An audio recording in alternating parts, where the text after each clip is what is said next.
Penyusutan kelas menengah atau menurunnya kelas menengah itu mendorong social unrest. Kenapa ini terjadi?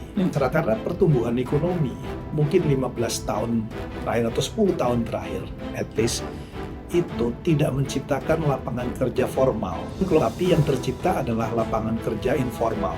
Kesehatan tuh makin ke belakang ya Pak, kalau kayak gitu. Karena kesehatan kita kemarin bicara kan tidak pernah menjadi pintu masuk utama dalam pembangunan karena ada currency politis yang masih terus dicari mana yang bisa dipakai sebagai currency oleh para policy maker maupun para politisi.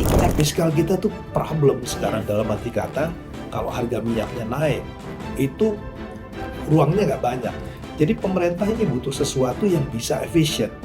Penggunaan AI itu akan bisa memotong dana kesehatan karena fokusnya pada prevention. Bisa nggak ini MBG itu dikaitkan di dalam ibu hamil? Oh, kesehatan ibu anak. Kesehatan ibu anak, reproduktif. Dari anak-anak ya. Ini kan juga berkaitan dengan gizi dan segala macam. Jadi di dalam satu paket. Dan kalau kita start dari sesuatu yang besar, menurut saya, kecuali kalau kita punya political capital unlimited ya. Saya nggak yakin kita punya political capital unlimited. Jadi kita harus bangun political capital itu. Dan sulit sekali buat teman-teman yang ada di tingkat desa dan kecamatan ini untuk berinovasi. Kalau kita mau bilang di inovasi yang nggak butuh dana, rasanya nggak tega juga. Karena mereka membutuhkan itu setidaknya untuk transport misalnya. Kalau program didesain di pemerintah daerah itu cukup baik, sebetulnya itu banyak isu mengenai poverty itu bisa hilang.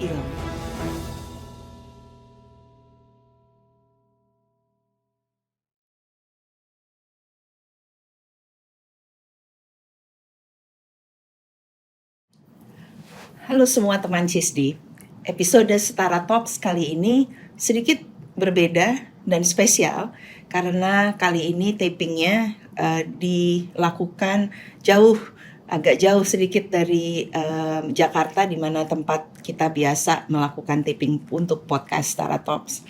Kali ini pagi hari waktu Boston, saya bersama seorang narasumber yang susah banget dikejarnya sampai menyeberangi lautan 12 jam perbedaan waktu. Tapi ini khusus spesial, kami mendapat kehormatan besar untuk bisa mengundang dan diterima undangannya oleh Pak Khatib Basri, yang tentu tidak perlu lagi dijelaskan siapa-siapanya, apa-apanya beliau ini, tapi beliau sekarang saya ada di kampusnya di gedung Carl Ryan Center for Human Rights in Harvard Kennedy School of Government, di mana gedung ini memang menjadi sentra untuk pendidikan dan pembinaan next generation leaders dari orang-orang yang ingin menempuh pendidikan lebih jauh dalam isu HAM maupun isu pemerintahan dan policy. Pak Khatib di sini, beliau ada di Boston kalau nggak salah sejak September tahun lalu sebagai visiting scholar Harvard Center for International Development. Beliau kita tahu semua adalah mantan Menteri Keuangan Republik Indonesia dan saat ini masih serving sebagai co-chair dari The Pandemic Fund. Pak Khatib, selamat pagi waktu Boston. Yang masih agak dingin walaupun katanya sudah musim semi ya Pak. Terima kasih sekali lagi Pak. Ini adalah kesempatan kedua kita bisa berbicara dalam setting Harvard setelah 2 hari yang lalu kita sama-sama di dalam satu panel bertemu dengan crowd-nya Pak Khatib di sini. Crowd-nya Budi. Yang tertarik kepada pembangunan Indonesia yang kita bahas waktu kemarin dari sudut pembangunan kesehatan, tapi juga Pak Khatib memberikan sense amat kuat untuk pembangunan ekonominya, bagaimana keduanya harus berjalan sama-sama. Ada banyak hal yang kita bicarakan dalam panel tersebut yang menurut saya yang menggelitik sebenarnya untuk digali lebih dalam Pak. Misalnya apa yang Pak Khatib bilang, how to not waste the crisis. Itu kita merasa banyak sekarang kita berada di dalam situasi yang cukup kritikal. Saya ingin konfirmasi ya atau enggak. apakah itu perasaan ataukah itu memang berdasarkan indikator-indikator yang jelas memang itu menandakan sebagai krisis. Lalu juga bagaimana mengambil kesempatan di dalam waktu seperti ini, dan insight lain yang mungkin kita bisa sama-sama gali dalam beberapa waktu ke depan. Pak Khatib, tapi sebelumnya yang paling dari begitu banyak tulisan yang Pak Khatib buat dan statement yang Pak Khatib buat yang belakangan ini paling membuat saya susah tidur adalah soal the missing middle class. Yang paling susah karena dalam bidang saya yang kesehatan, middle class ini justru yang menopang banyak hal sebenarnya ya Pak, seperti misalnya pembayar iuran BPJS dan lain sebagainya. Boleh nggak Pak kita mulai dari situ dulu? Kalau Pak Khatib bisa kasih highlight sebenarnya kenapa itu menjadi urgent buat kita. Saya panggil Bu Diah atau boleh panggil nama? Diah aja Pak. Terima kasih loh, ini kehormatan buat saya diundang. Udah jauh-jauh datang ke sini dan kemarin kita ada acara sama-sama. Saya coba jawab pertanyaan mengenai middle class ya. Isu ini sebetulnya bukan isu yang unik di Indonesia. Jadi ini hal yang menarik karena saya buat satu studi untuk banyak negara di dunia. Itu yang terjadi adalah bahwa kelas menengahnya itu menyusut dalam arti kata mereka yang dikategorikan sebagai kelas menengah itu turun kelas ke yang disebut sebagai aspiring middle class. Aspiring middle class itu saya mesti bilang middle class wannabe ya. Gaya hidupnya itu sudah middle class tapi uangnya belum. Jadi dia turun kelas, atau kalau kita mau gunakan bahasa yang lebih gampang itu adalah kelas menengah bawah sebetulnya yang sudah dekat kepada garis kemiskinan. Nah, yang menarik ini adalah terjadi di banyak negara. Itu terjadi di Indonesia, terjadi di Latin Amerika, di Southeast Asia. Lihat apa yang terjadi di Sri Lanka, di Bangladesh. Nah, kenapa isu ini menjadi concern saya? Saya lakuin ini tipikal ekonomnya. Jadi saya coba untuk melihat apakah ada hubungan kausal antara menyusutnya middle class dengan unjuk rasa. Jadi saya gunakan data dari Eclat 25 tahun terakhir. Kemudian juga saya lihat mengenai kelas menengah yang menyusut. Hasilnya itu it's very striking to me karena hasilnya menunjukkan bahwa penyusutan kelas menengah atau menurunnya kelas menengah itu mendorong social unrest. Ya, ini buat saya ini mengkonfirmasi apa yang terjadi di Indonesia bulan Agustus tahun lalu kalau ingat. Pola yang sama juga terjadi di Bangladesh, pola yang sama juga terjadi di Nepal, di Sri Lanka, bahkan di Chile. Jadi kebetulan saya baru kembali dari Jakarta. Pada waktu ada kesempatan bicara round table dengan presiden, saya angkat isu ini ya karena buat saya ini soal yang penting. Nah, apa yang saya mau sampaikan di sini adalah kenapa ini terjadi? Karena pertumbuhan ekonomi di dalam mungkin 15 tahun terakhir atau 10 tahun terakhir at least itu tidak menciptakan lapangan kerja formal. Tapi yang tercipta adalah lapangan kerja informal. Jadi itu orang yang kerja sebagai, kalau di Indonesia itu mungkin sebagai driver dari apakah itu Gojek, apakah itu Grab gitu. Nah, itu mereka yang bekerja di sektor informal, dia itu average wage-nya, rata-rata upahnya itu hanya $120.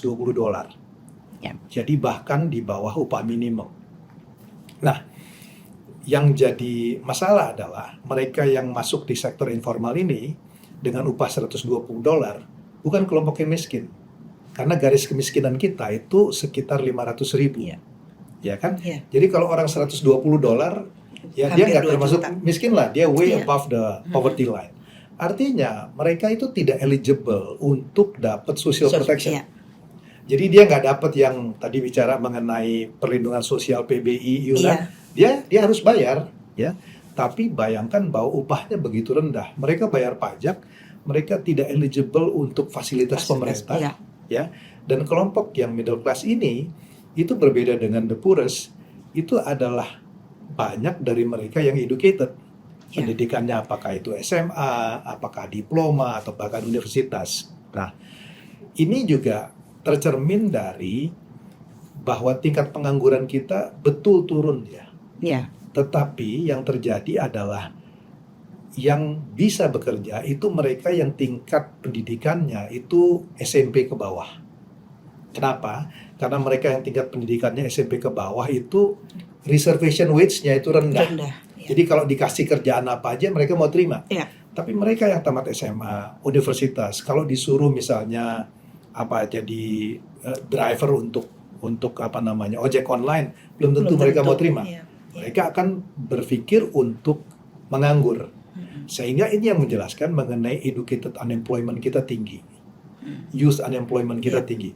Bayangkan kalau orang educated, muda, dia nggak kerja. Dia punya knowledge, punya pengetahuan. Ini adalah ingredient dari persoalan sosial. Ya. Dulu tahun 90, ini selalu saya katakan, kalau kita bicara mengenai inequality, itu konsep yang abstrak. Orang tuh nggak pernah kebayang orang kaya itu kayak apa sih. Tapi sekarang dengan Instagram, dengan sosial media, semua jelas langsung. Itu vivid. Iya. Ya. Jadi sosial media itu mengubah inequality menjadi daily reality show. Orang itu bisa lihat yang namanya pejabat naik private jet tuh kayak apa sih. Ya. Dulu kita nggak kebayang. Orang bicara mengenai pesta dengan harga yang miliaran, itu kita nggak kebayang. Itu hanya konsep gitu, hanya bilang oh kaya. Tapi sekarang kaya itu bisa di-quantify. Nah, dalam konteks inilah ini bisa jadi social tension, apalagi kelas menengah tadi yang saya bilang berkaitan misalnya dengan dalam soal kesehatan, mereka harus bayar itu BPJS, Pak, iuran. BPJS-nya kan. Iya. Mereka nggak eligible untuk beasiswa bidik misi karena Iya. mereka tidak miskin, nggak ada SKTM, surat keterangan tanda miskin. Ya. Jadi ini yang jadi soal. Karena itu saya melihat bahwa penting sekali buat pemerintah dimanapun di dunia itu berpikir mengenai penciptaan lapangan kerja formal. Tanpa itu kita nggak bisa menyelesaikan soal ini hanya dengan ngasih BLT. BLT itu bisa untuk short term. Tapi jangan lupa dia tipikal dari middle class itu mereka berbeda dengan kelompok miskin. Kalau kelompok miskin itu keinginannya adalah needs. Iya. Kalau middle class itu wants. Ya. Iya. Kalau yang miskin mereka bicara mengenai availability. Tapi yang middle class dia bicara mengenai quality. Saya kasih contoh deh ya. Iya. Dulu orang naik bus, orang itu nggak peduli AC atau enggak. Iya. Asalkan ada busnya kita ikut. Iya. Tahun 80-an orang mulai bilang kok bus nggak ada AC. Akhirnya ada batas AC. Sekarang busnya ada, pakai AC, schedule-nya On time, relatif. Isunya apa? Sexual harassment. Iya. Ini adalah isu yang dulu nggak muncul di tahun 70. Nah, pemerintah harus bisa address isu ini. Jadi persoalannya bukan sekedar ngasih uang, tapi bagaimana improve governance, quality dari public provision dari public goods, justice. Ya, kita lihat pada waktu apa yang terjadi di Agustus 2025, itu bukan soal mengenai orang marah karena nggak punya uang, tapi ada rasa tersinggung dengan perilaku anggota parlemen dan macam-macam. Jadi ini adalah typical issue dari middle class. Saya sambil dengar Pak Khatib bicara, saya langsung mikir terus kesehatan tuh makin ke belakang ya Pak, kalau kayak gitu. Karena kesehatan kita kemarin bicara kan tidak pernah menjadi pintu masuk utama dalam pembangunan karena ada currency politis yang masih terus dicari mana yang bisa dipakai sebagai currency oleh para policy maker maupun para politisi. Tapi dengan keadaan yang seperti ini ada pressing issue di mana taruhannya adalah ketenangan sosial, tentu kesehatan akan menjadi makin jauh dari para pemikirannya para policy maker. Kira-kira begitu atau justru harus sebaliknya Pak sebenarnya? Kalau idealnya harus sebaliknya. Pertanyaannya adalah how. Iya. Ya, karena begini, kenapa? Kita belajar dari COVID-19. Iya. Ya. COVID-19. Pada waktu kejadian di mana health system itu collapse, ekonominya collapse, itu nggak ada orang yang bisa bicara bahwa kesehatan nggak penting. Ya, saya kira Menteri Keuangan dimanapun di seluruh dunia pada waktu itu realize bahwa spending di dalam health itu adalah investment. Ya. Itu bukan expenditure. Ya. Itu adalah investment. Persoalannya dia, sesuatu kalau kita bergerak di dalam kesehatan itu resultnya long term. Ya, kita tuh nggak bisa lihat misalnya kasih makan bergizi atau nutrisi, kasih hari ini kemudian besok dia Iya. kelihatan sehat. Iya. Ya. Nah, di dalam keputusan politik ada political cycle. 5 tahun. Presiden di sini di Indonesia maksimum 2 kali 5 tahun. Padahal impact dari kesehatan itu mungkin muncul lebih dari 10 tahun. Nah, sehingga biasanya politisi kemudian pertanyaannya adalah, why should I spend my political capital if my successor will take the benefit of it? Ya. Gitu. Dia akan rugi kan? Ya. Nah, sehingga itu yang menjelaskan kenapa investasi di dalam kesehatan, di dalam pendidikan itu tidak menarik buat politisi. Ya, mereka lebih suka untuk bangun jembatan. Karena bangun jembatan itu bisa gunting pita. Kita kemudian bisa bilang bahwa ini real. Iya. Ya, kita ambil contoh yang paling konkret. Pak Jokowi berhasil. Kenapa? Karena orang dari Jakarta ke Jogja bisa 8 jam. Iya. Makan pagi di Jakarta, bisa makan siang di Jogja. Orang bilang ini konkret. Tapi kalau kita bicara mengenai orang jadi lebih sehat, apa indikatornya? Nggak bisa kelihatan. Nah, ini yang kemudian jadi isu besar. Saya kebetulan semalam, ya ini saya cerita aja di sini. Saya makan malam dengan Profesor Rifat Atun, yang Vice Dean di Asian School of Public Health. Saya discuss dengan Profesor Atun, apa yang kira-kira kita bisa lakukan. Nah, yang menarik di sini, Bu Dia, saya bisa melihat sekarang ada kemungkinan kita bisa address isu ini yang tadinya saya nggak terpikir.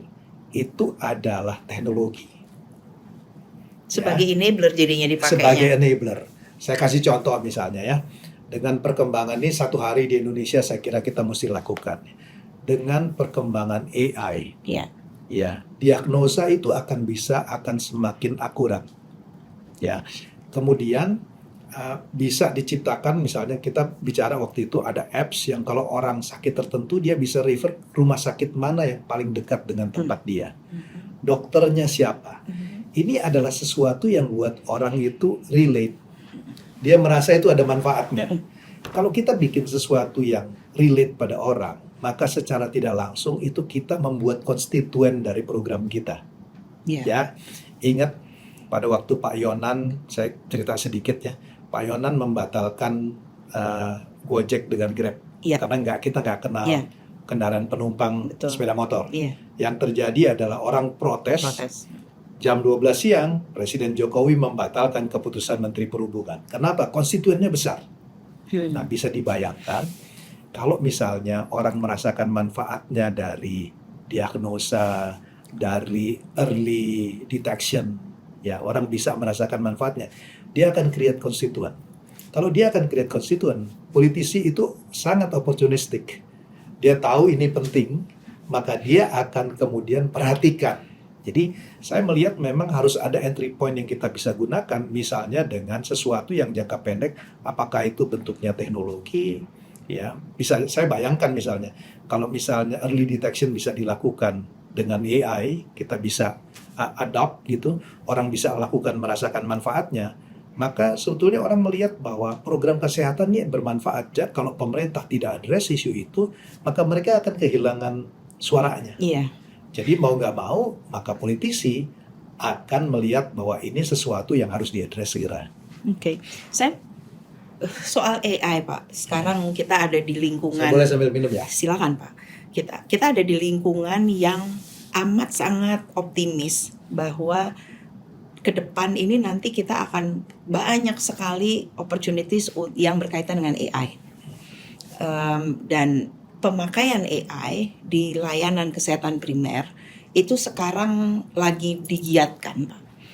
Namun ada, kalau saya berpikir pakai topi orang lapangan, yang nanti akan mengoperasikan AI tersebut adalah para kader kesehatan yang kembali lagi tadi barangkali pendapatannya masih antara 500.000 sampai $120 tadi, kurang lebih 2 juta berarti.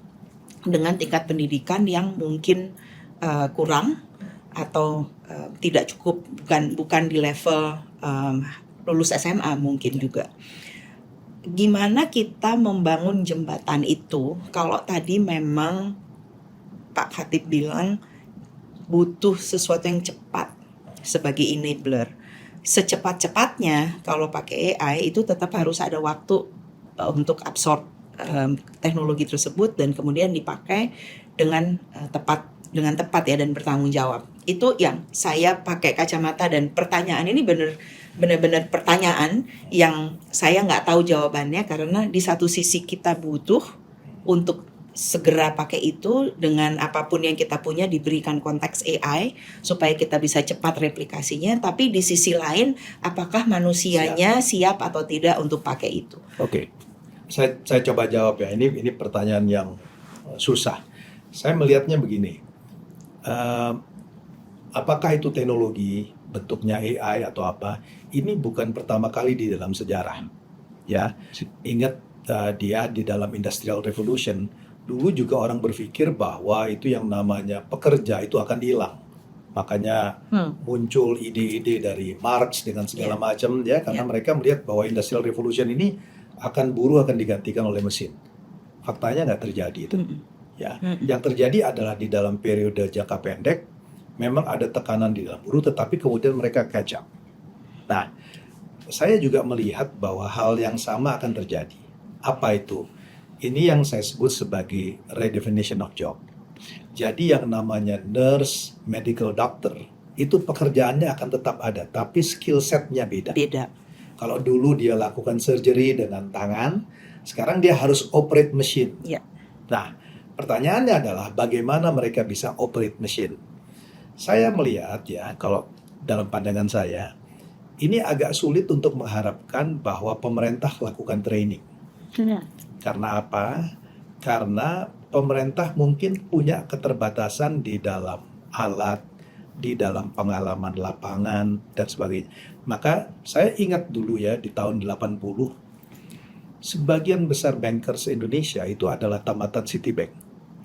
Jadi hampir semua. Tahun 90 itu Bank Niaga. Tahun 2000-an itu adalah Bank Mandiri. Hampir semua begitu. Nah, sekarang kalau kita lihat dari pengalaman itu, kenapa kita nggak minta private sector untuk terlibat di dalam soal training ini? Tentu pertanyaannya adalah, what's in it for me? Saya nggak mau dong kasih training dengan begitu aja. Nah, di sini saya kira role dari government ada. Bisa nggak spending untuk training di dalam kaitan AI untuk kesehatan ini dikasih double deduction for tax? Jadi misalnya dia spend berapa? 10 miliar untuk training, dia bisa double deduction for tax. Dengan begitu kan efek budgetnya sebetulnya neutral. Tadinya pemerintah harus bikin sekolahan, dia nggak perlu ask private sector to do it, tapi kita kasih tax incentive. Ya, dan ini sangat dimungkinkan kalau menurut saya. Pembicaraan mengenai tax incentive, Pak, kalau dengan private sector itu udah pembicaraan yang sejak saya pertama mulai ikut belajar dalam dunia development ini itu selalu keluar, dan sampai sekarang saya belum melihat ada sebuah tax incentive yang membuat private sector berubah posisi gitu. Seperti waktu CISDI menulis white paper tahun 2023, akhir 2023. Kita membuat berbagai Delphi meetings ya. Dan salah satu yang diundang adalah private sector yang bergerak di bidang kesehatan. Kita tanya waktu itu, kalau ada kesempatan untuk bikin klinik di layanan kesehatan primer, karena kamu sudah punya rumah sakit, mau nggak? Gitu. Jawabannya nggak tertarik. Kenapa, kita tanya? Kenapa nggak mau? Karena pertama, sistem dari pembiayaan kesehatan yang untuk kapitasi, di mana itu tidak pro kepada mereka untuk mengambil profit dari yang ada. Dan kedua, karena nggak ada tax insentifnya, padahal kita bantuin kerja pemerintah, kata dia. Sehingga kalau tadi pindah dari AI kembali ke to the masses, agak sulit buat private sector untuk menemukan di mana dia bisa ikut. Jadi sebenarnya kalau saya dari civil society kepinginnya move away private sector itu beranjak dari CSR thinking menjadi sebuah social entrepreneurship, di mana memang ada profit juga buat mereka, ada profit juga untuk civil society. Tapi karena dari sudut aparatus regulasinya belum lengkap, itu yang selalu menjadi penghalang Pak untuk private sector. Apakah Pak Khatib ada? Karena kalau saya bekerja di primary healthcare, itu konstituennya ratusan ribu, jutaan orang yang kebutuhannya tadi Pak masih needs. Nah, gimana supaya kita bisa sama-sama bertemu di tengah dengan private sector ini, despite masih belum adanya atau belum lengkapnya regulasi yang mendukung private sector untuk bisa berada di sana. Sebenarnya gimana yang baiknya sih Pak kalau dari kita, karena sebagai civil society saya kadang-kadang self reflect juga. Ini saya kebanyakan nuntut nggak ya? Oh kayaknya semuanya harus pemerintah ini, pemerintah itu. Is there anything that we can do independently yang sebenarnya memakai apa yang ada tapi memberikan dampak kepada orang banyak? Oke, saya melihatnya gini ya, uang pemerintah itu terbatas. Iya. Ya, fiscal space kita terbatas. Jadi ini nanti saya akan sentuh isu ini. Tapi yang pertama ya, kenapa di perusahaan itu walaupun dikasih tax incentive dia enggan? Karena begini, Bu Dia, mereka itu kemudian diaudit oleh BPK.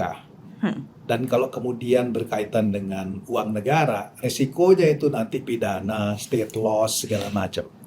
Jadi saya nggak tahu apakah ini mungkin, tapi saya lontarkan aja idenya. Mungkin nggak kalau auditornya itu sebetulnya adalah Big Four. Jadi betul-betul sifatnya itu perdata, nggak bicara dengan, karena kalau nggak orang ini pengalaman real di lapangan, berbagai insentif pemerintah itu private sector nggak mau ambil. Karena kalau dia diaudit ketemu macam-macam itu problemnya bisa panjang lain-lain, urusannya, ya kan? Tapi bisa nggak akuntan publik yang paling baik misalnya, saya nggak tahu berapa, apakah 4 teratas atau 5 teratas, itu sehingga itu memungkinkan mereka lakukan. Jadi dengan itu, karena kekhawatirannya di dalam, nggak hanya di dalam soal yang kita kaitan dengan kesehatan, di berbagai subsidi tax allowance mereka nggak mau ambil, ya, karena kalau kemudian diaudit, dan kemudian ada state loss, nggak ditangkap, tapi proses ordealnya itu, waduh, orang menghindar lah, lebih baik daripada punya masalah, lebih baik nggak ngambil fasilitasnya. Jadi di dalam konteks itu yang harus diperbaiki, itu satu. Tapi selain itu, Bu Dia, ada juga opsi lain. Opsi lainnya begini. Saya tetap melihat ya, kita nggak mungkin minta bahwa private sector masuk untuk satu project yang not commercially viable. Ya, nggak ada ceritanya itu orang charity bisa kita lakukan ya 1-2 kali. Tapi kalau selamanya charity itu nggak bisa. Dan nggak fair juga lah Pak. Ya, dan nggak fair. Dan itu nggak akan sustainable. Ya. Jadi yang mesti dilakukan adalah ini yang saya sebut sebagai de-risking. Katakanlah ada satu project yang mestinya secara komersial rate of return-nya itu 16%, baru masuk secara komersial. Tapi karena ini nggak terlalu commercially viable berkaitan dengan tadi yang butuh needs, mungkin rate return-nya cuma 8. Ya kan? Dia nggak mau masuk dong. Ya. Yang 8 sisanya itu government yang tanggung. Caranya itu yang disebut dengan innovative financing, dengan blended finance. Nah, kita di sini bisa bicara mengenai misalnya, bisa nggak kita gunakan support dari dana murah concession loan, dari multilateral agency, apakah itu, kita bisa sebut mana-mana deh. Ya, itu kemudian pemerintah uang APBN. Jadi ada sebagian uang untuk de-risking. Jadi si private sector kemudian ngelihat risikonya sudah ditanggung ya kan? Sehingga mereka bisa masuk. Ini yang menurut saya akan incentivize apakah itu filantropi, apakah private sector untuk masuk, dan ini akan membuat program ini sustainable. Nah, kenapa menurut saya pandangan ini politically visible? Tadi saya bilang fiskal kita tuh problem sekarang dalam arti kata kalau harga minyaknya naik itu ruangnya nggak banyak. Jadi pemerintah ini butuh sesuatu yang bisa efisien. penggunaan AI itu akan bisa memotong dana kesehatan karena fokusnya pada prevention. Iya. Kuratif itu sangat mahal soalnya. Iya. Jadi karena itu saya bilang mungkin ada momentumnya yang kita bisa manfaatin. Momentumnya kayak apa, Pak? Sekarang kalau misalnya saya lihat ya, ini dugaan saya, Menteri Keuangan pasti pusing dengan harga minyak yang rata-rata. Ya Naik kan? terus kan? Naik terus. Perangnya nggak selesai-selesai, harga Iya. minyaknya makin naik. Dia kemudian mesti ada yang di-cut. Dia mau cut kesehatan. Kalau kemudian BPJS-nya di-cut, orang marah lah. Iya. Tapi kalau kita kemudian pelan-pelan ya, kita bikin, karena ini kan saya bilang aja, growth dari income per kapita itu jauh lebih lambat dari spending on health. Satu hari itu pasti unfunded lah. BPJS itu apapun program dapat namanya universal health coverage dimanapun di dunia itu unfunded. Kecuali kita berubah kepada prevention, Betul. ya kepada preventif dan bukan kuratif. Iya. Masalahnya ini secara politik agak kurang menarik. Nah, saya lihat misalnya ada satu areal yang mungkin Budia bisa pikirkan. Pemerintah punya program landmarknya itu adalah MBG. Ya, bisa nggak ini MBG itu dikaitkan di dalam ibu-ibu hamil, Oh, kesehatan ibu anak. kesehatan ibu anak, reproduktif Mm-mm. dari anak-anak ya. Ini kan juga berkaitan dengan gizi dan segala macam. Jadi di dalam satu paket gitu. Jadi ini yang mungkin menurut saya sesuatu yang mungkin bisa dieksplor gitu. Jadi sebenarnya banyak hal, Pak, butuh perubahan kemarin, cepat, dalam waktu cepat. Tapi masih harus ada proses adaptasi dan asimilasi yang harus dikerjakan. Tapi di sisi lain, kita harus mengerjakan sesuatu perubahan mulai sekarang yang prosesnya lebih panjang. Plus ruang fiskal yang sempit.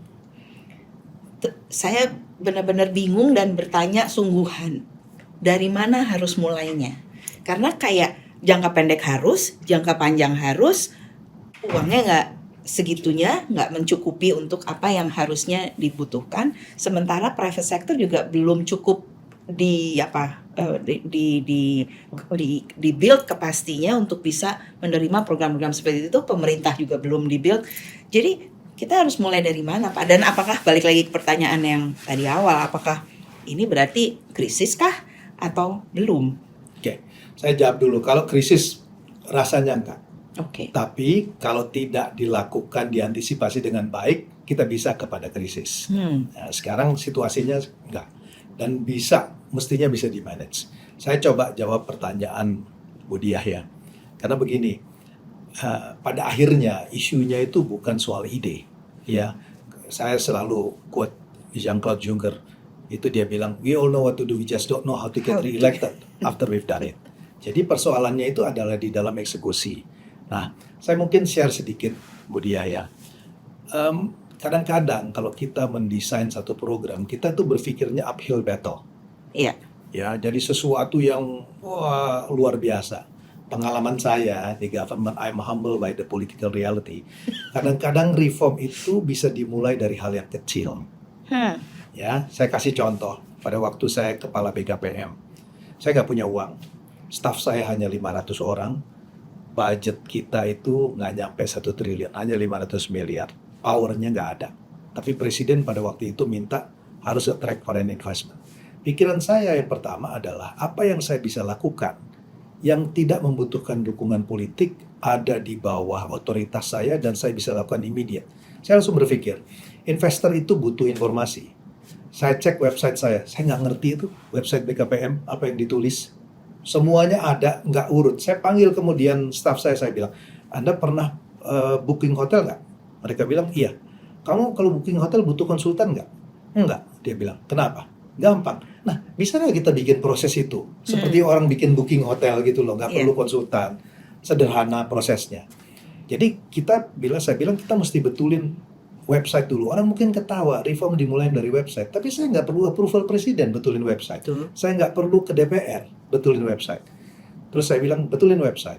Mereka bilang, butuh training, Pak.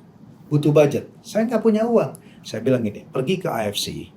Tanya sama AFC, website apa di dalam investment board terbaik di dunia? Jawabannya adalah Costa Rica.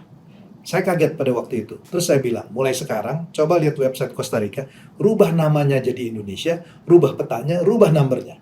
Jadi website BKPM di tahun 2012 itu exactly the same sama Costa Rica. Kopas tuh ya. Kopas. Kita nggak butuh training, nggak butuh. Nah, yang saya mau bilang adalah ada hal-hal yang kita bisa lakukan within constraint gitu. Dengan imajinasi tertentu. Ya. Terus kemudian saya tahu saya selalu bilang ini. One of the reasons of why many Indonesian become religious is because they have to deal with the government. Uncertainty-nya begitu tinggi. Kalau mau apply investment, waduh, kita nggak pasti. Yang saya bikin aja, gimana create certainty. Jadi kalau orang apply, saya kasih pin karena I was inspired by Amazon. Setiap kali saya beli buku, saya tahu tuh buku saya ada di mana. Iya. Jadi saya bilang, saya kasih pin. Apa yang mereka dapat dengan pin itu? Mereka tahu dokumennya stuck di meja siapa. Ini create certainty.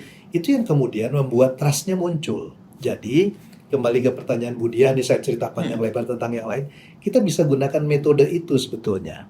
Ya, start dari sesuatu yang doable di dalam jangka pendek.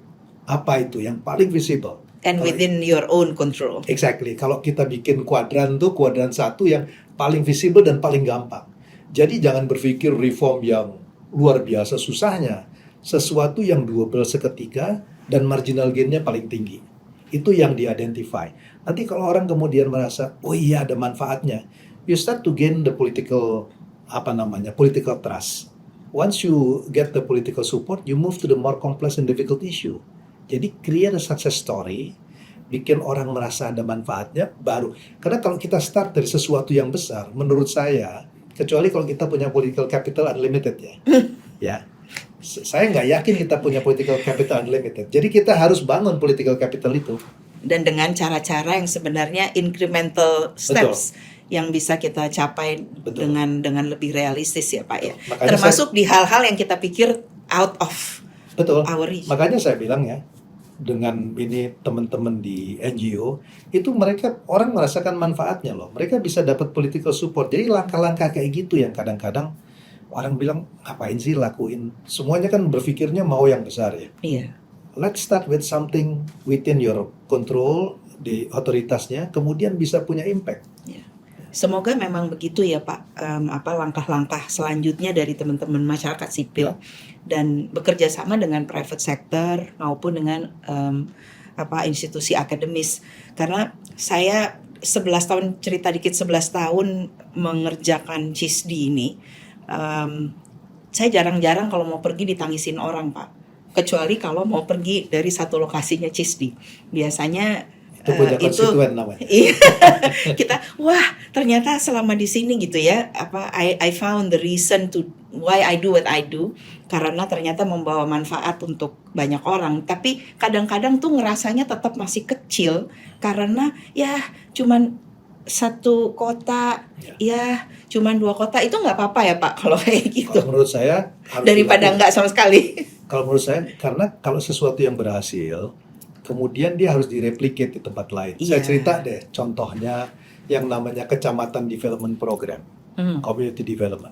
Itu start dari desa, ya. Kemudian dilakukan piloting di beberapa tempat, berhasil. Itu mulai 98 Budia. Baru 2013 saya kasih budget untuk level nasional. Dan itu adalah salah satu program saya kira yang paling baik. Jadi kalau bayangan saya, mestinya kalau kita bikin program, itu harus start dari piloting.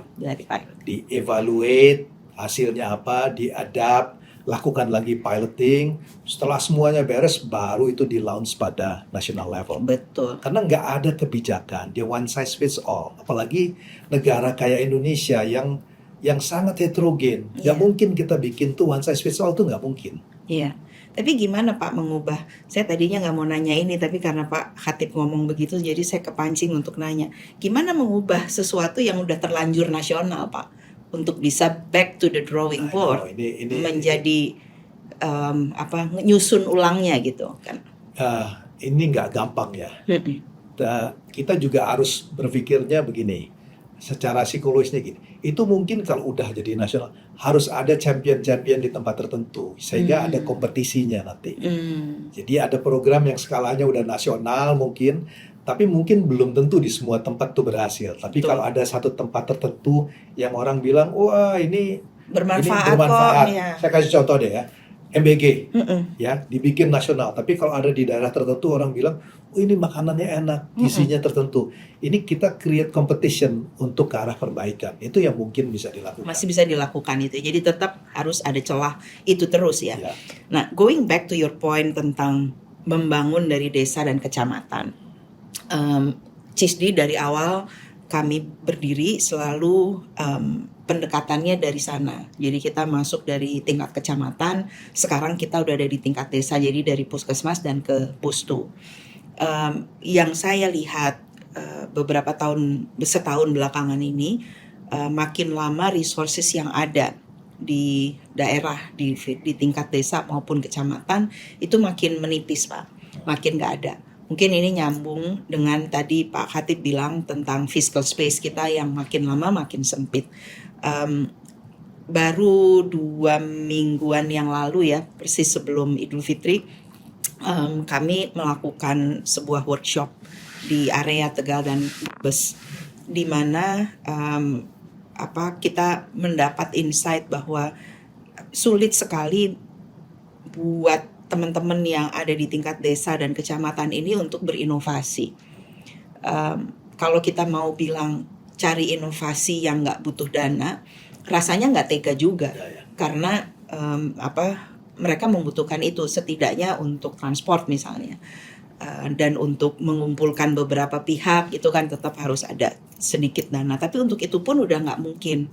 Nah, gimana Pak sekarang kalau kita di satu sisi kita lihat ada struktur anggaran, ada spending untuk hal-hal tertentu yang amat sangat besar, tapi juga untuk sekedar berinovasi di tingkat mikro itu juga sulit untuk dilakukan. Boleh nggak Pak kita dijelasin mengenai ini gimana sih sebenarnya struktur APBN dan implikasinya kepada pembangunan di tingkat mikro tadi, di tingkat kecamatan dan di tingkat desa? Saya kira kita mesti fair ya, melihatnya dari perspektif pemerintah pusat dan juga pemerintah daerah. Betul. Dari pemerintah pusat, concernnya itu adalah yang namanya principal agent problem. Uangnya kita kasih ke pemerintah daerah, tapi kita nggak bisa kontrol. Kenapa? Karena bupati, wali kotanya kan dipilih langsung. Yeah. Sehingga kalau dia nggak jalankan sesuai dengan yang idenya pemerintah pusat, dia nggak bisa dipunish. Ya kan, ini sama juga dengan wakil kita, wakil rakyat. Kalau kita habis pilih kan kita nggak bisa ngapa-ngapain. Itu principal agent problem kan. Jadi ini yang mesti diadres. Nah, sehingga ada distrust. Pemerintah pusat bilang, kita kasih uang, tapi kamu you are sitting on cash, ada sekitar 200 triliun, uangnya nggak dipakai di pemerintah daerah. Sehingga kemudian datanglah pemikiran kalau gitu transfer ke daerahnya kita kurangin aja. Nah, respon dari daerah adalah PBB-nya dinaikin. Ya, ini tentu jadi persoalan baru.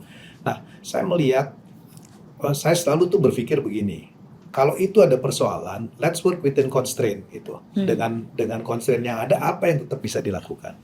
Saya melihatnya begini, di dalam APBN kita itu ada 2 komponen di dalam transfer ke daerah. Yang satu namanya DAU. Ya. Ya, DAU itu regardless, mau daerahnya perform, nggak perform, uangnya akan dibagi berdasarkan populasi, penduduk miskin, dan sebagainya. Ada satu lagi DAK.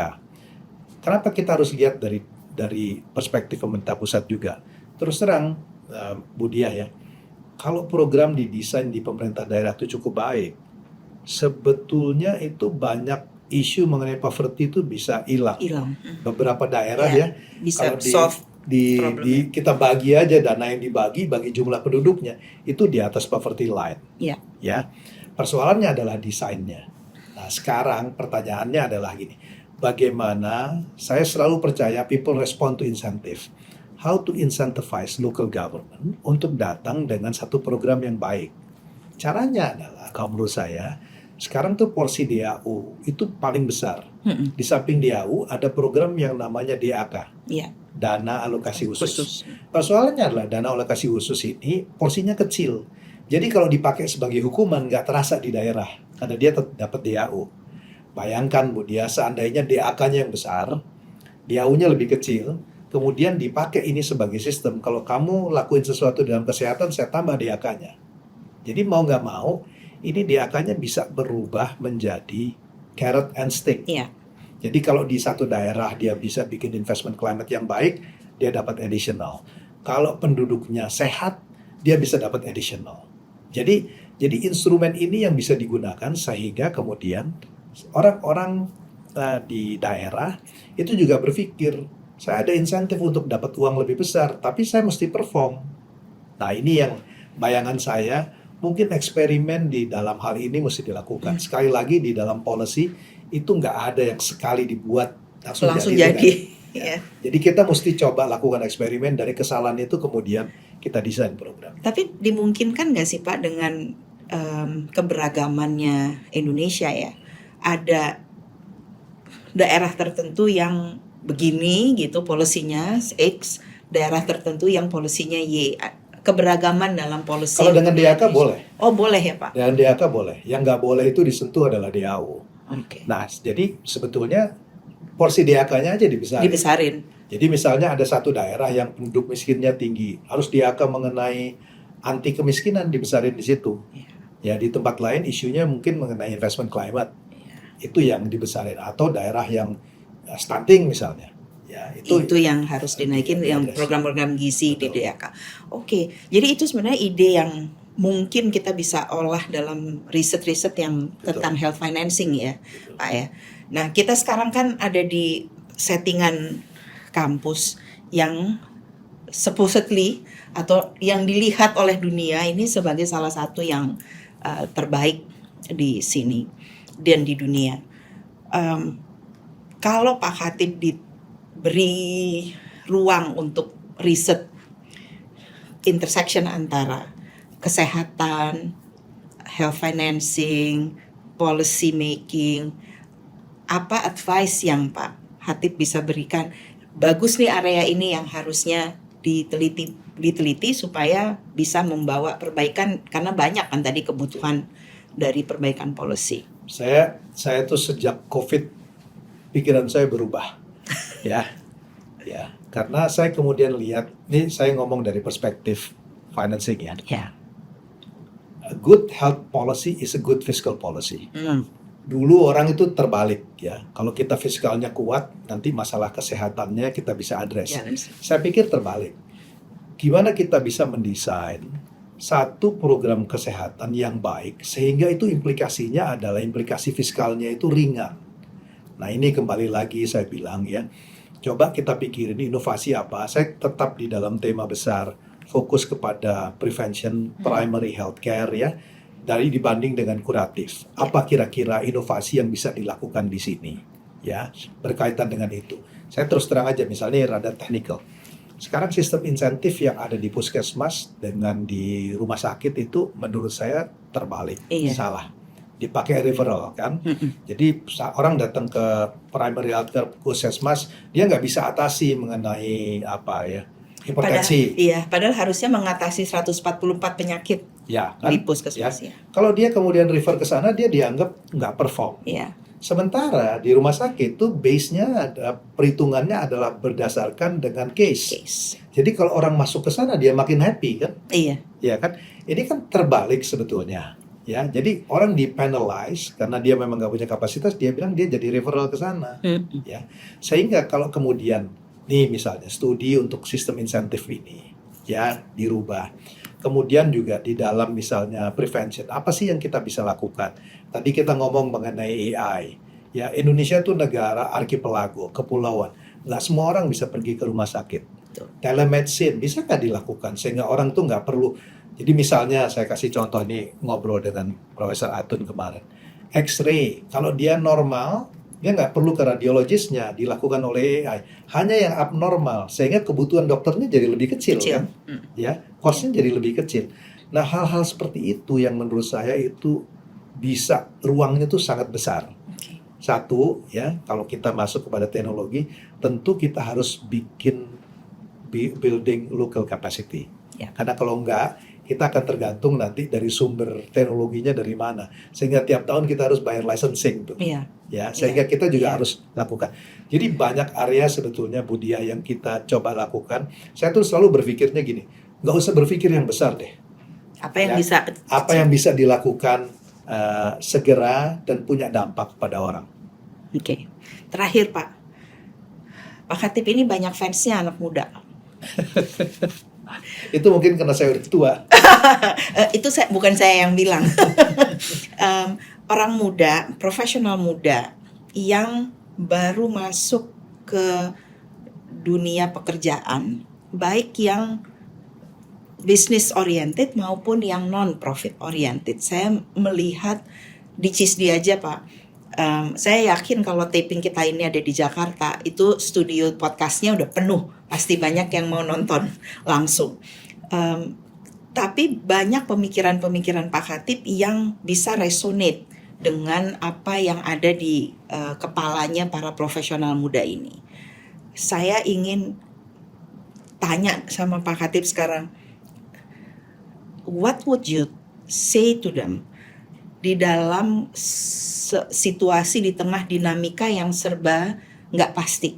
Banyak sekarang orang-orang profesional muda yang at the risk of kehilangan pekerjaan, padahal mereka baru memulai hidupnya sebagai orang atau keluarga muda, dan itu menjadi banyak sekali beban, menambah beban mereka.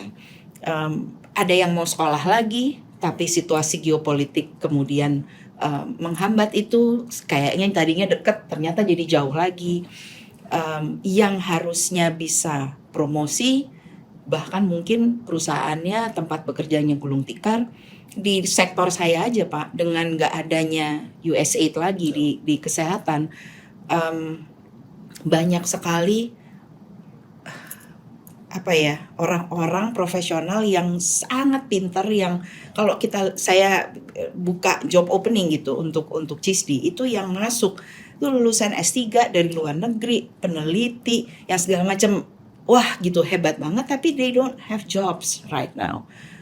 How would your advice look like ke mereka? Apa yang harusnya, kan nggak mungkin ya dibilang tenang aja gitu kan, juga nggak mungkin. What's the concrete? Ini pertanyaan yang sangat sulit, tapi pertanyaan yang bagus, karena jawabannya sebetulnya kita nggak tahu. Ya, saya terus terang aja, kita nggak tahu di dalam situasi yang uncertain. Tapi kembali lagi Ibu Dia, saya selalu melihat begini, how to work within constraint, ya, di dalam kondisi yang uncertain. Tidak fair juga buat saya itu memberikan judgement untuk generasi yang beda.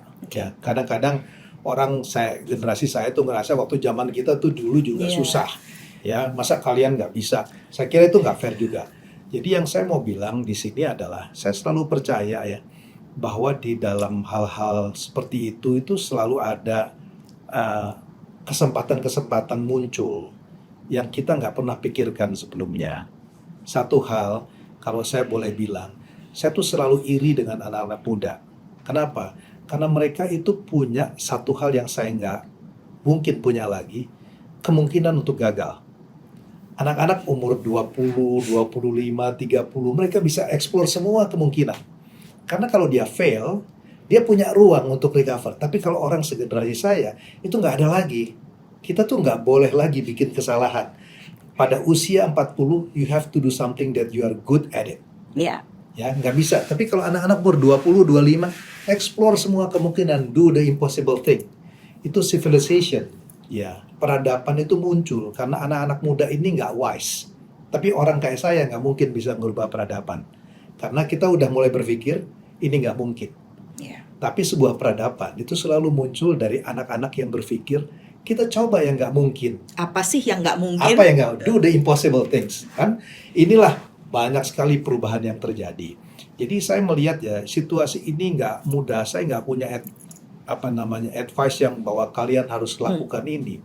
Tapi saya melihat ya, ini kan banyak hal sebetulnya muncul tuh datang dari kesulitan. Saya kasih contoh ya. Saya nggak tahu cerita ini benar atau enggak. Tapi bayangan saya ya, pada waktu orang bikin yang namanya ride hailing, mobil, mungkin orang keluar dari konser ya, terus dia nunggu taksi. Iya, panjang macet. Panjang. Terus dia pikir, kalau aja mobil yang lewat itu saya bisa tumpangin, saya bayar.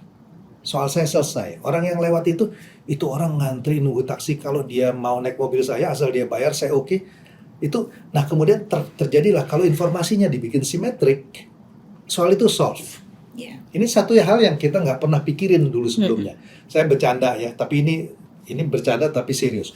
Orang berpikir bahwa jodoh, itu kan soal di mana spesifikasinya nggak dapat di semua orang. Tapi kalau speknya itu menjadi luas, maka kemungkinan orang dapat jodoh itu lebih besar.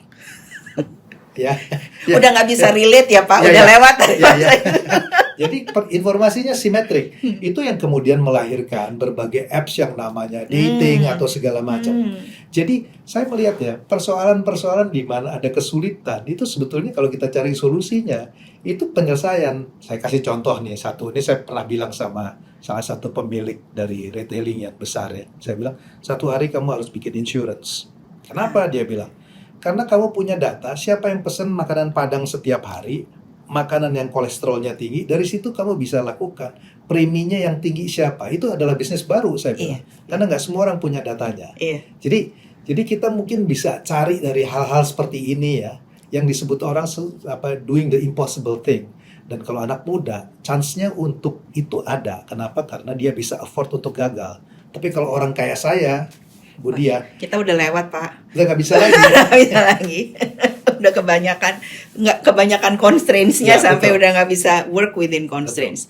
Pak Khatib, terima kasih banyak untuk kesempatan dan waktunya. Semoga sukses Pak di Sama-sama. Boston dan di Cambridge. Jangan lupa pulang tapi. Pulang lah saya.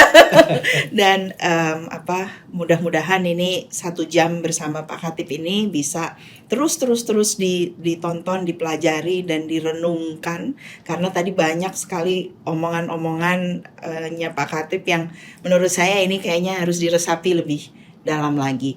Semoga pemirsa dan teman CISDI yang menonton Setara Talks episode kali ini puas dan melepas kangen, bisa berbicara langsung nggak langsung dengan Pak Khatib Basri. Kita tunggu kesempatan berikutnya. Semoga beliau segera kembali ke tanah air dan kita bisa berdialog langsung dengan beliau bersama para ahli lainnya yang peduli soal Indonesia.